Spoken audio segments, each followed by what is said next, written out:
unseen assassin that surrounds us. Over the centuries, it has slain millions.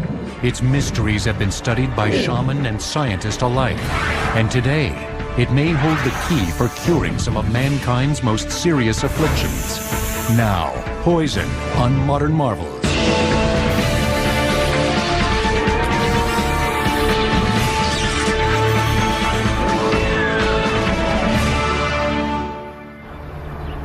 Tokyo, Japan, 1995. A noxious gas overcomes riders on the city's subway.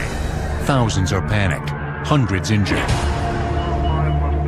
12 people die. The culprit? A deadly poison called sarin has been released by a fanatical cult on the unsuspecting masses. Sarin is we call it a nerve agent, and it causes the body to basically drown in its own fluids. People get sweating, they get diarrhea, vomiting, the lungs fill up with fluids, and generally death from a nerve agent is a respiratory death. It's nasty, and it's very toxic. Washington, D.C., 2001. The United States Senate building is rapidly evacuated. There has been an attack on this austere chamber. The weapon this time, another lethal toxin, highly refined anthrax spores sent by mail into the building. Inhalational anthrax leads to hemorrhage and then ultimately a respiratory illness that progresses to death. And the spores are so lethal that it's estimated it only takes maybe 25 to 50 spores of weapons-grade anthrax to kill you. Ukraine, 2004. In the midst of the heated campaign for president, opposition leader Viktor Yushchenko falls mysteriously ill after dining with the head of his country's security service. He suffers from excruciating back pain, pancreatitis, and paralysis. Most obviously, the unknown illness ravages his face, making it almost unrecognizable. Tests done in an Austrian clinic prove that Yushchenko had been poisoned with dioxin, a potent chemical carcinogen. Dioxin is a byproduct of herbicide manufacturing. Dioxin exposure can also cause kidney and liver damage, even death. Although expected to survive, Yushchenko's future is as yet unknown. In the 21st century, poisons still inspire fear and remain potent weapons. But as with these lethal examples, an invisible gas, microscopic spores, and a chemical waste product, they seem to come in countless forms. What is it then that constitutes a true poison? Well, poison is a substance that has an adverse effect on a human or an animal, for that matter, and it could be a variety of different types of substances. The poisons in nature come from usually the plant world, the animal world, or the mineral world. So for plants, we have such things as digitalis, belladonna, even poison ivy. From the animal world, we have things like the venomous creatures, the snakes, the spiders. We have stinging insects like bees and wasps and hornets. And in the mineral world, typically it's the elemental poisons like arsenic or thallium.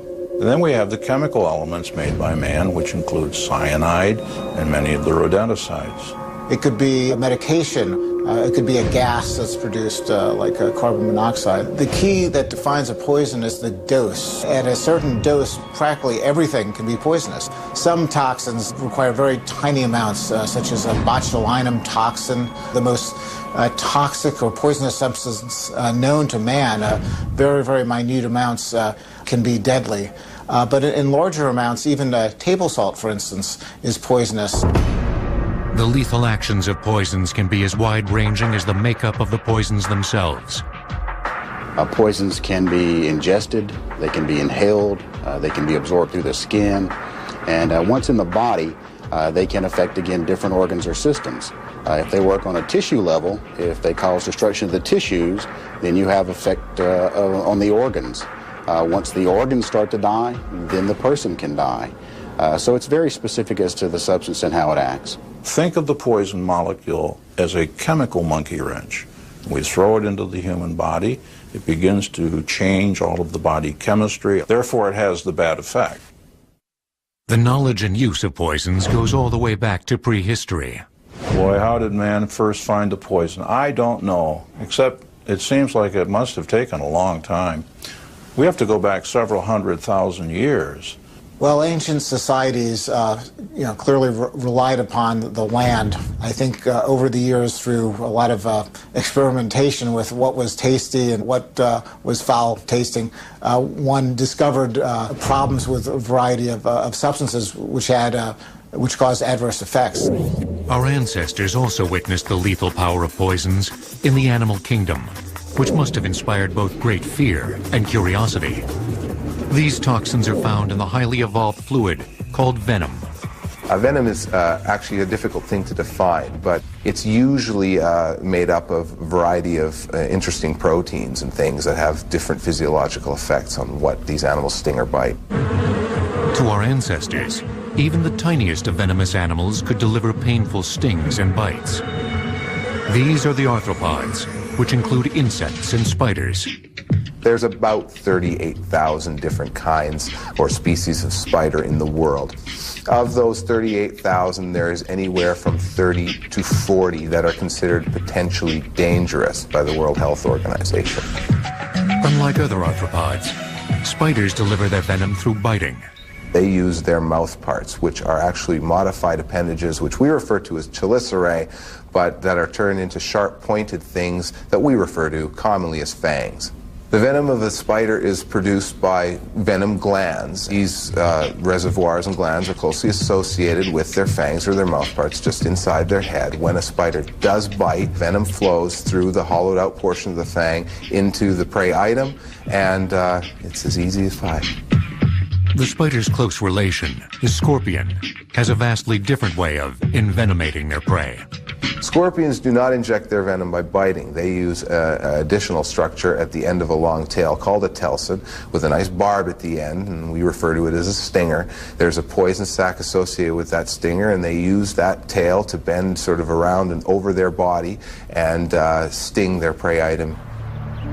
The scorpion's sting has long been known for its potency. In 198 AD, the citizens of the city of Hatra used clay pots filled with scorpions and shot by catapult as weapons against the invading Roman forces.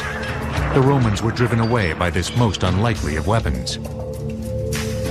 Another venomous arthropod is the bizarre-looking centipede. Centipedes are all predatory, and to help them catch their prey items, they have an associated venom and injection apparatus. And that injection apparatus, their stingers, are really modified front legs called chelipeds, and they hold them up very close to their head. People will refer to the attack of a centipede, if you will, as a centipede bite. However, technically speaking, the injection of venom from a centipede is not a bite, it's a sting, because it's not the mouth parts doing it. The arthropods most people associate with painful stings are of the Hymenoptera order, which includes bees and wasps. When most people are thinking of bees and wasps, they're actually thinking of some of the very highly evolved forms of wasp. The way that these wasps and bees inject their venom is with a stinger at the rear end, at the end of the abdomen, and it's a small little structure that most people actually can't really see. The stinger appears here as a hair-like structure protruding from the abdomen of this wingless wasp. And when they want to sting, out it comes and in it goes. While the power of these tiny creatures must have surprised and intrigued our ancestors, they didn't have to look far to find even larger and more formidable venomous animals. Besides spiders, scorpions are the arthropods with the most human envenomations per year, recording nearly 15,000 in 2003. Poison will return on Modern Marvels. One group of animals must have stood out to our ancestors because of their unique appearance as well as their lightning-fast strikes, the snakes. But in reality, only a fraction of the snake population is venomous. There are approximately 2,000 species of snakes throughout the world, and approximately a quarter of those do have venom. Snake venom, like that of other animals, is classified by the part of the body it attacks. Some snakes, like pit vipers, possess hemotoxic venom, which targets the circulatory and lymph systems. Most of the snakes that we see in North America are pit vipers, and they cause obstruction of blood vessels, necrosis or dying of tissue locally. So you have lots of pain, lots of swelling, and what will happen is in some cases you have such internal bleeding to such an extent that your heart just can't keep up with the circulation. Another family of snakes, the elapids, possess lethal neurotoxic venom. This causes far less pain than hemotoxic venom, but instead directly attacks the central nervous system. And you do not have symptoms sometimes up to about 6 hours after the bite, and all of a sudden you have big respiratory problems very fast. That would cause a fatality by basically shutting down your breathing and your heart. Knowledge of these venom types may have been the reason that this elapid, the African cobra, was used to perform one of history's most famous suicides. This is supposedly the asp that Cleopatra used to commit suicide with. If you're going to commit suicide by snake bite, this would not be a bad choice. It wouldn't be near as painful as some of the other guys. Regardless which type of poison they possess, all venomous snakes share a unique mechanism for injecting it into their victims. When a venomous reptile strikes its prey, what it does is by muscular contraction, it forces venom from the venom glands to the oviducts, to the fangs, out the orifice, and into the animal. Does the snake world have a poison champ? One species that is considered the most dangerous? There's several. There's the black mamba from Africa, which is a large elapid with short fixed fangs, neurotoxic venom. Another very dangerous snake is called a taipan from Australia and New Guinea. Once again, it's a very large snake, which is about 14 feet in length. It has a neurotoxic venom, and it's known for multiple bites. The fatality rate from a bite of these snakes is nearly 50%. And a fatal dose of their powerful neurotoxic venom is astonishingly small. With the taipan, probably a very small amount, probably like 5 milligrams injected, could prove fatal to a person. Along with snakes, there are other reptiles, like lizards, and amphibians that possess the deadly kiss of poison. There are only 2 types of venomous lizards in the world, and it's the Mexican beaded lizard and the Gila monster, which is a native to the United States, which is found primarily in Arizona. The Gila's mostly neurotoxic venom can also produce an uncharacteristic amount of pain and is delivered in a unique fashion. The venom and the venom apparatus of the venomous lizards are quite a bit different from snakes. They have saliva glands that have evolved into having some toxin, and these are located in the bottom of the jaw. And attached to these venom glands are some enlarged teeth, and these teeth actually have a groove on the side, and this venom and the saliva will stick into these grooves, and then the lizard will bite and chew. The most remarkable looking of the venomous amphibians are the brightly hued poison dart frogs. A lot of amphibians do have a very strong toxin throughout their body. In most cases, they just make the animal very bad tasting, so an animal will let them go. It's evolved quite a bit to a more dangerous toxin in some of the animals, like the little poison dart frogs that are found in Central and South America. And these have extremely toxic venom. And these are actually the frogs that the natives use to tip their poison darts with. And this is a very strong neurotoxic secretion, and they will use it to shoot a monkey in a tree, for instance, and it'll knock that monkey right out of the tree in a couple minutes. Even when our ancestors entered the waters of the oceans and rivers, they came across venomous creatures. But most of these poison carriers are shy and rarely aggressive. They all have venom basically because they're protecting themselves. In most cases, they're very slow-moving. If a predator approaches them, they really don't have the speed to swim away and escape this predator. Most venomous fish are as unique-looking as they are toxic. There are 3 primary groups of fishes that are venomous, and those are lionfishes, scorpion fishes, and the most venomous fish of all, the stonefish. In all of these groups of fishes, first 11 to 17 spines of that dorsal fin is where most of the venom is located. There are 2 grooves that run up the side of the spines, and each spine is covered with a thin sheath. When the spine is injected into the victim, basically the sheath is broken, and due to the pressure on that spine, the venom is released from the glands and into the victim. Like most painful hemotoxic venoms, an envenomation from any of these creatures will cause an immediate reaction. The venom actually causes a great deal of pain. In most cases, reported cases involving humans, it's the excruciating pain and the swelling that's associated with its venom. Other venomous sea dwellers actively seek out their prey. Sea snakes, they actually use the venom to capture and immobilize their prey. Sea snakes have long fired our imaginations. They are thought to be the real animals behind the ancient legends of sea serpents. Real sea snakes inhabit warm tropical waters and are both more prevalent and more venomous than most people know.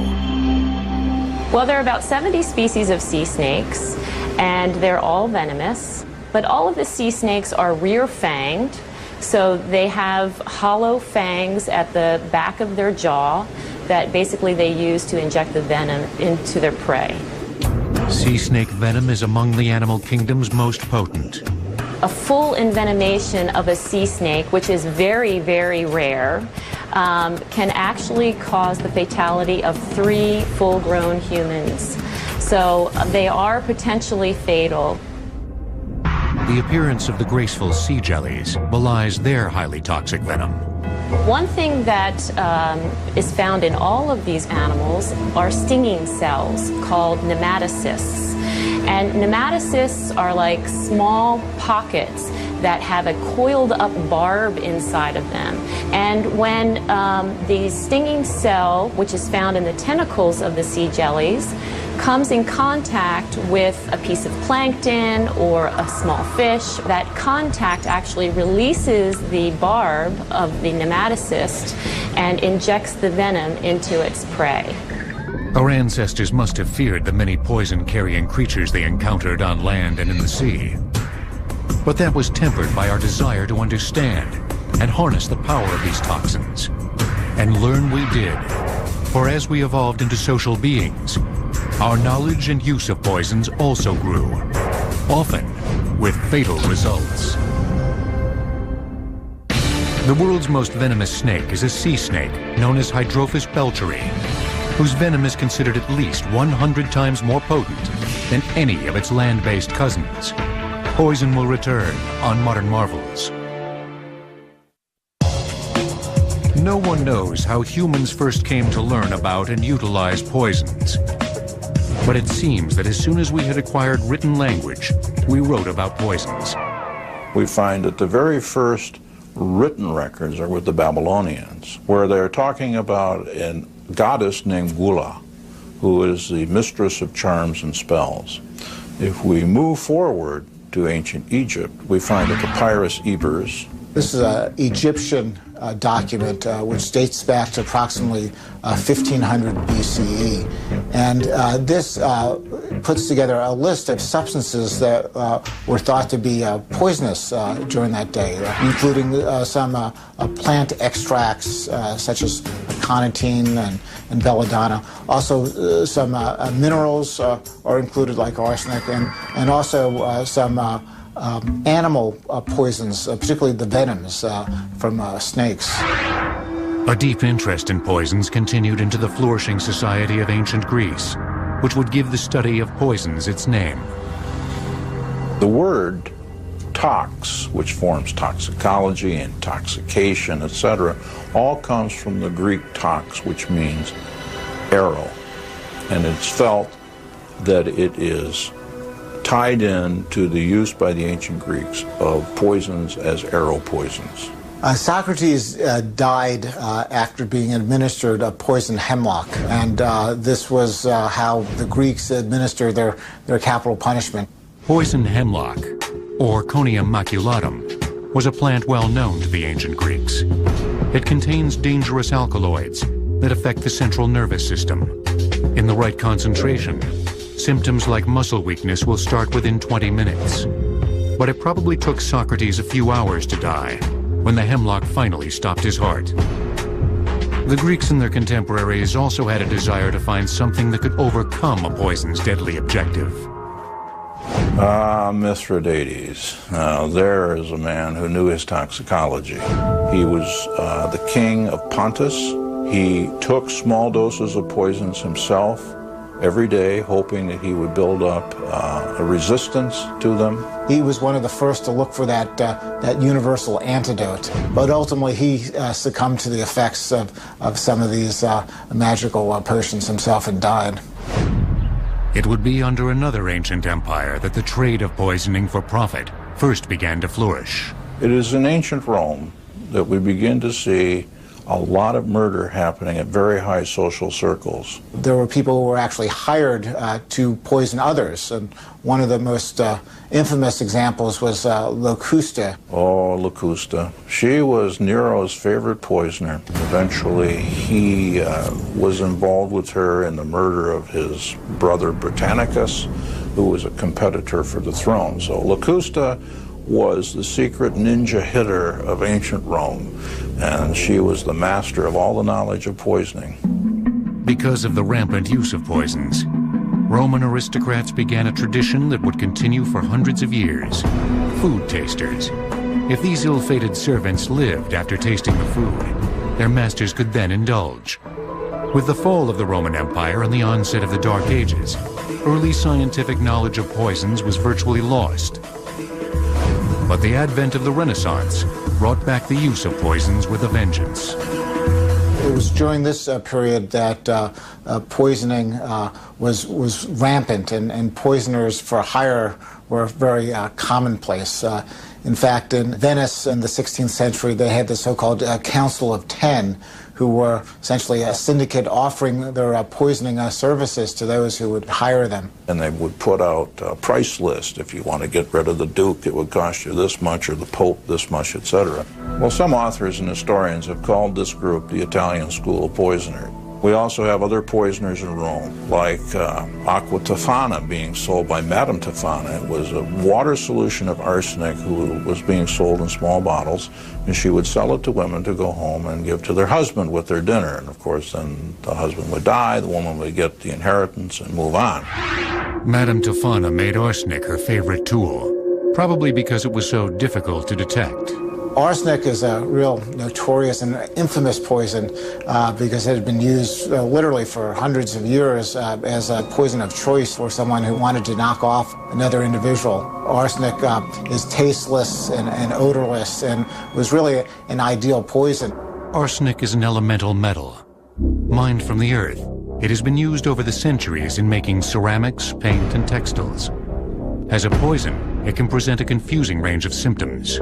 And it's a very fascinating poison because it causes many different adverse effects to the body. It can cause a very vicious gastroenteritis or GI upset, similar to some infectious diseases such as cholera. But it can also affect the nervous system and can cause weakness and even paralysis. And this can be something that may prove fatal as well. The Renaissance also produced history's most notorious poison assassins. Among them, Lucrezia Borgia. Today, however, it seems that Lucrezia's evil reputation was merely a bad rap. Lucrezia Borgia never murdered anyone. The real killers in the family were Rodrigo Borgia, who happened to be Pope Alexander, and his son, Cesare Borgia. These were two guys that knew how to work with arsenic. You know, a lot of people would brag that they were going to have dinner tonight with the Borgias, but not many could say they had dinner last night with the Borgias. As Pope Alexander VI, Rodrigo Borgia continued a Vatican tradition wherein the papacy and fatal poisonings were linked. No fewer than 6 of his predecessors are suspected of falling victim to poisoning. During the Renaissance, of course, there was no ability to detect a poison in the body. Because of this fact, poisons were often employed to knock off other people for a variety of reasons. It would be the relative of another pope who would spread the practice of poisoning outside Italy. Catherine de' Medici was the niece of Pope Clement VII. She was the one who probably is credited with carrying the knowledge of poisoning from Italy to France when she married Henry II of France. In fact, everyone was so worried about her ability as a poisoner that he was given a rather large dowry, including a unicorn horn cup. During this time, it was believed that the horn of this mythical creature could neutralize any dangerous poison. And while Henry may have felt safer with this cup in hand, the knowledge Catherine carried with her spawned another poison school, this time in France. The French school of poisoners. And here we have some famous poisoners at work in Paris. Probably the biggest known one is the Marchioness de Brinvilliers, who killed her father, her brother, and with her lover in order to gain estates, and she was eventually found out and burned in Paris. By this time, knowledge of poisons included a large variety of plant poisons, especially poisonous mushrooms. This mushroom, the Amanita phalloides, or death cap, is among the most toxic and was probably used in this era. These mushrooms contain the chemicals amanitin and phalloidin, which can destroy the liver and kidneys. Only one cap will bring about vomiting, extreme abdominal pain, and can prove fatal. The modern study of poison, toxicology, can point to one man and one book as its origin. There was a gentleman who went on to become what we call the father of toxicology. His name was Matthew Joseph Bonaventure Orfila. He wrote the first book in 1814 dedicated to his research in toxicology. The name of his book was Traité des Poisons, which means in English an exercise or dissertation upon poison. Using poisons like arsenic, opium, strong acids, and poisonous mushrooms, Orfila used a method unique to his time. He experimented on animals. So he would take arsenic, for example, and he would minister it to dogs and cats and rabbits and doves and pigeons and everything else, and he would dissect the animal. He would note what the observable signs inside looked like. That had never been done before. And really, his observations are just as valid today. By the late 1800s, America's had farms stretching from coast to coast. To keep their crops safe from rodents, farmers began using a poison, new to this country, that caused a fast and painful death. Strychnine is a compound that's isolated from a tree, actually. It's an alkaloidal compound, very bitter in taste. Strychnine is also a very interesting poison which causes extreme stiffness and arching of the back. It can interfere with breathing. It can cause muscle damage, and subsequently it can cause kidney damage. And it is very toxic and certainly can kill other mammals very readily. By the turn of the century, poisons like strychnine and other toxins, such as cleaning solutions, were commonplace in homes. These were often kept in similar containers and in close proximity to medicines. The possibility of confusion caused an obvious problem. So some regulations were passed which said that these poison bottles had to have a way for the person to be able to tell that this was in fact a harmful substance. Multiple different types of bottles showed up, many with different shapes, like triangular shapes or octagons, and many of them had raised ridges or knobs or quilted patterns, so that when someone picks up that bottle in the middle of the night, they can tell by feel that that was a poison or a toxin not meant to be ingested. The outbreak of World War I brought with it a new and unprecedented use of toxins, with horrific results. We probably saw our largest use of poisons in warfare during the First World War. And I don't know who fired the first shot. The Germans are credited with it at the Battle of Ypres in Belgium, when they released chlorine gas on the Allied troops. Chlorine gas is a chemical that affects the lungs as well as the throat, and ultimately leads to a drowning, essentially. And pretty soon there was an escalation of chemical agents in warfare. And we have such things as chlorine, phosgene, mustard gas. They caused hundreds of thousands of casualties. It was terrible. And while the Geneva Conventions of 1925 prohibited poison gas from being used in battle during World War II, another toxic gas, which the Germans called Zyklon B, was instead used on civilians. We know it as cyanide.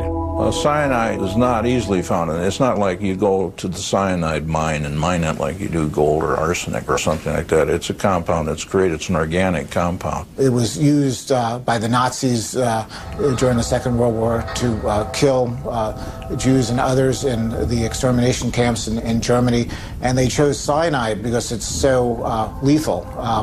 One can kill many people with a relatively small amount, particularly in an enclosed space. And when that gas is inhaled into your system, it's very rapidly acting. Generally within about 30 seconds you lose consciousness. Within about 3 to 5 minutes you've stopped breathing, and in about 5 to 8 minutes your heart stops and you expire. A decade later, during the ensuing Cold War, toxic research was kept covert. However, poisons were studied at length by both sides for use as chemical and biological weapons. Perhaps the most notorious poisoning of the Cold War occurred on a bright spring day in 1978. We go to London, where a guy working for the BBC, but a defector from Bulgaria by the name of Gorgy Markov, on his way to work one morning, gets tapped in the back of the leg with an umbrella. Little did he know at that time that he'd actually been poisoned by one of the most deadly of chemicals. That chemical was ricin.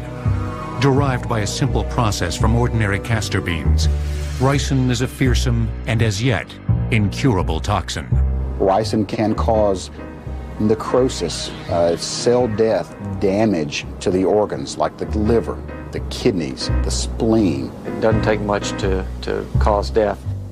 Only after Markov's death did they detect that a tiny pellet containing ricin had been inserted into his leg. Poisons seem to surround us, with a vast range of venomous animals, as well as the powerful man-made poisons.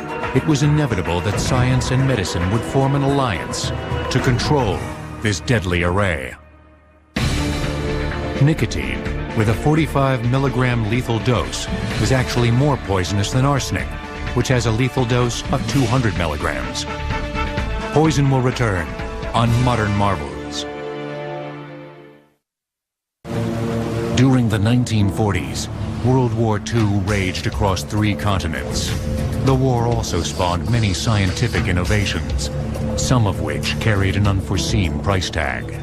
During the war, there was a real proliferation in the numbers of chemicals produced. There was the proliferation of pharmaceuticals that were produced, and it became increasingly difficult for a healthcare provider or a physician to have much knowledge about this large number of chemicals and drugs.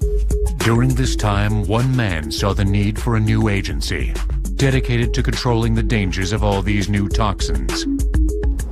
First Poison Control Center opened in Chicago in 1953 under the guidance of Dr. Edward Press. After World War II, Dr. Press found that there was a large number of childhood incidents that were the result of poisoning exposures. So a group of medical schools in the Chicago area got together and formed the first Poison Control Center. As the result of Press's pioneering efforts, today, virtually every citizen of the United States has immediate access to a poison control center. Now we have 52 certified regional poison centers in America. Every state has access. They have the same telephone number. Poison control centers have now become the primary conduit of medical knowledge to people who have been exposed to toxins. The Poison Center is mainly an information repository. We have a phone line that's available 24 hours a day, 7 days a week. Poison controls. To manage questions from the general public, questions from physicians, emergency departments, and in their offices, handling specifically questions about toxic exposures.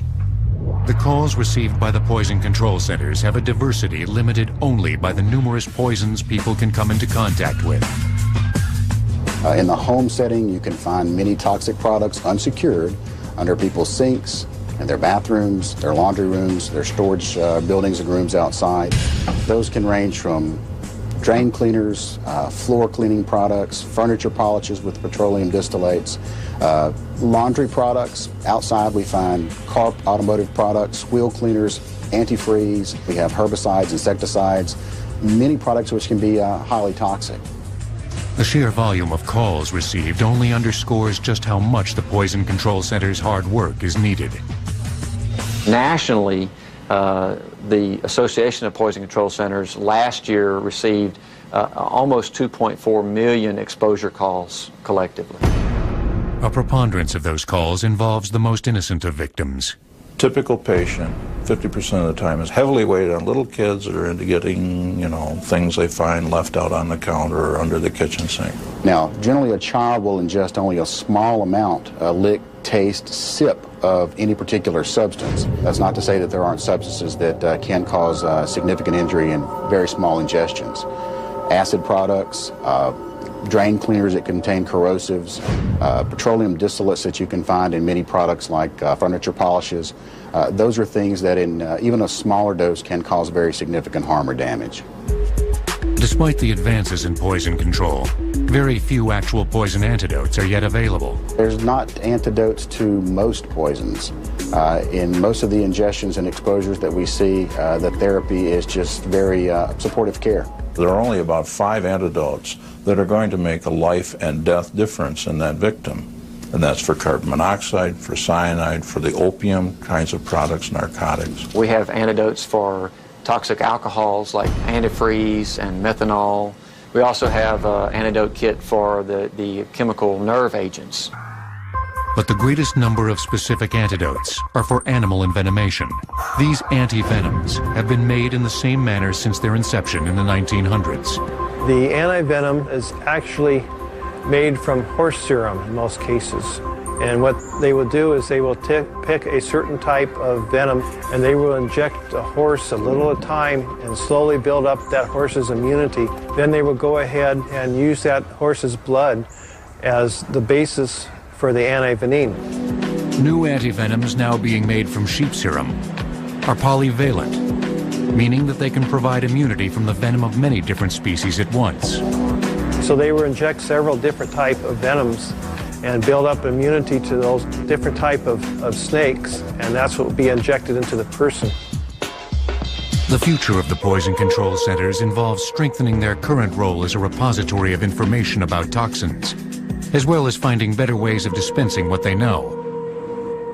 I think our future will be solidified with appropriate funding and support to be able to continue to do the job that we're doing of keeping people out of the hospitals and hopefully keeping people safe. Toxicologists have always worked to free people from poison's deadly embrace. But now, researchers are asking whether these same lethal toxins may also prove to be the keys to unlocking the mysteries of our most dread diseases, even cancer. In 2003, nearly 2/3 of all toxic exposure calls to poison control centers across the U.S.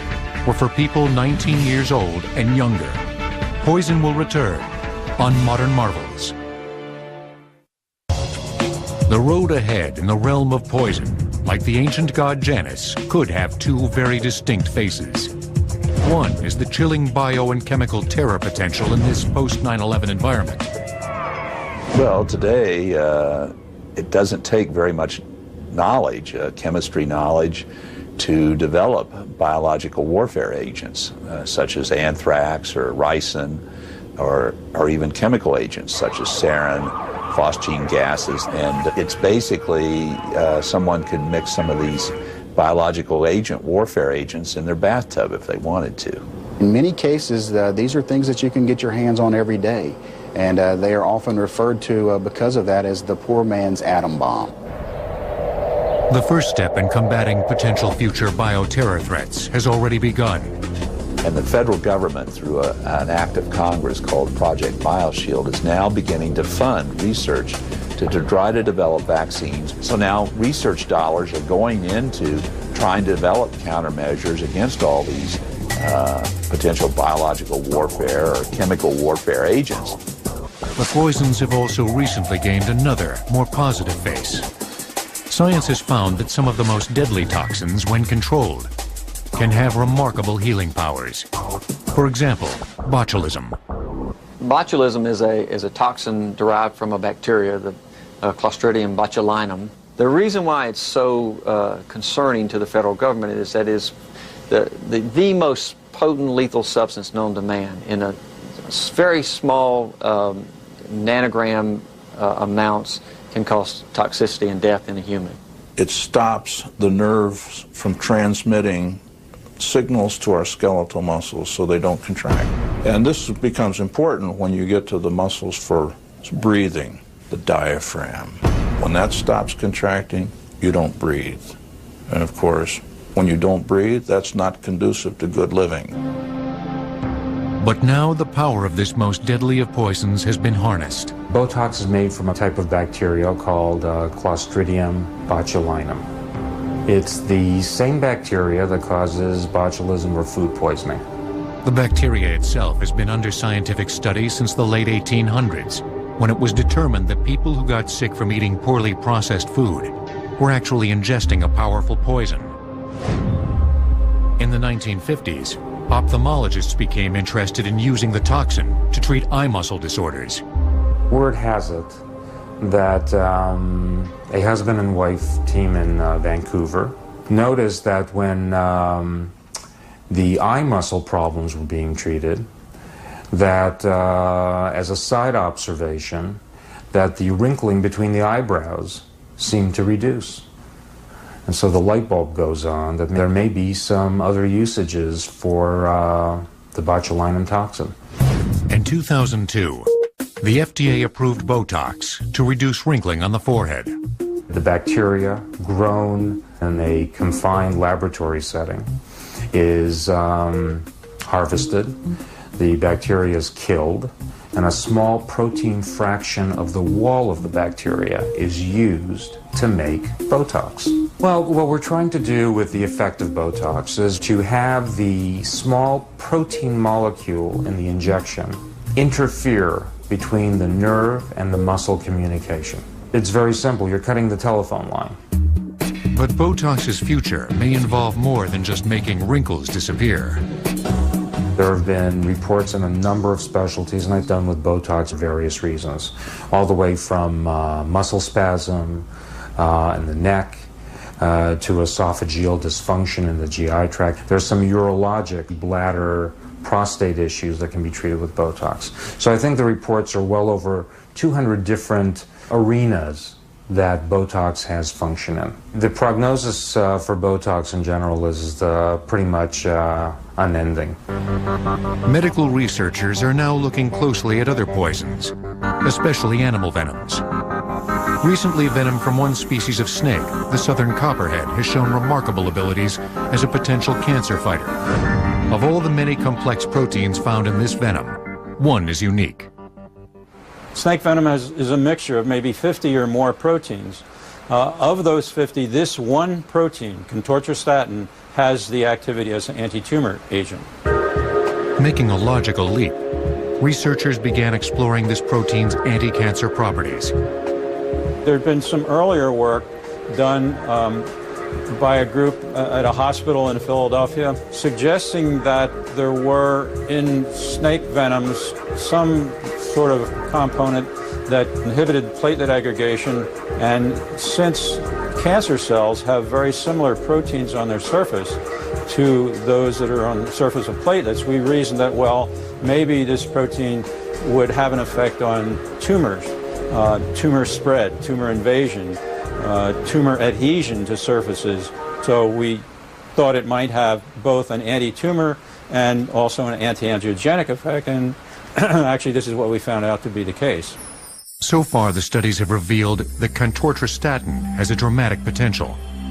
We've now looked at glioma, which is a very damaging brain tumor. We've looked at prostate cancer, we've looked at breast cancer, and we've looked at ovarian cancer. So in breast cancer and in the other cancers that I mentioned, the evidence is very strong that this protein has a very profound anti-tumor and anti-angiogenic effect. That is, it not only inhibits the tumor cell growth and spread, but it also directly affects newly growing blood vessel cells and blocks their ability to grow into the tumor and provide nourishment for the tumor. While this remarkable success has been limited strictly to animal studies, the hope is that soon these same results will translate into human clinical trials, and that the use of animal venoms and other so-called toxins as treatments for mankind's most serious maladies will prove to be the side of poison's Janus face that will thrive in the future.